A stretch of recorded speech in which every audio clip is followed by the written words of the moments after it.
గుమగుమలాడే 2 కిలోల నాటుకోడి కాజు చికెన్ ఫ్రై ఎలా చేయాలో చూసేద్దాం రండి. సింపుల్గా ఉంటుంది, సూపర్గా ఉంటుంది.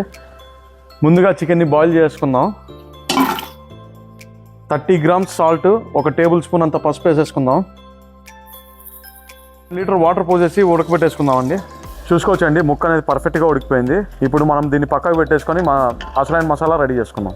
2 కిలోల నాటుకోడి ఫ్రైకి కావాల్సిన దినుసులన్నీ ఇక్కడే ఉన్నాయండి. ఒక 80 గ్రామ్స్ ఆయిల్ అండి.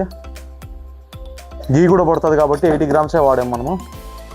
60 గ్రామ్స్ గీ అండి, ఇది ఫుల్ కప్ 60 గ్రామ్స్ వస్తుంది. ముందుగా 200 గ్రామ్స్ కాజు వేసుకుందామండి. స్లో ఫ్లేమ్ మీద కుక్ చేయాలి దీన్ని. కాజు అనేది కలర్ మారిపోయిందండి. ఇప్పుడు తీసేద్దాము. ఇది లాస్ట్లో మనం గార్నిష్ కోసం వేసుకుందాం. ముందుగా పచ్చిమిరపకాయలు ఒక 30 గ్రామ్స్ అండి. దాంతోపాటు కరివేపాకు ఒక 2 రెమ్మలు, ఎర్రగడ్డలు 300 గ్రామ్స్ అండి. అల్లం వెల్లుల్లి పేస్ట్ అండి, ఇది 200 గ్రామ్స్ వేసుకుందాము. ఇప్పుడు దాంతోపాటే ఒక 10 గ్రామ్స్ అంత సాల్ట్ వేసుకుందామండి.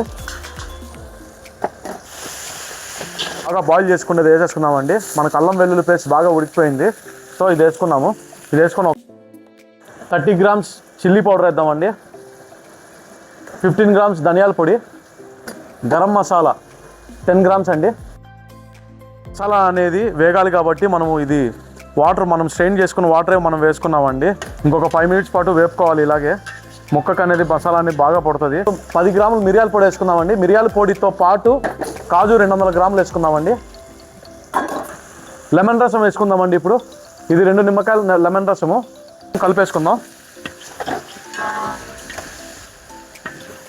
గుమగుమలాడే నాటుకోడి కాజు చికెన్ ఫ్రై రెడీ అండి.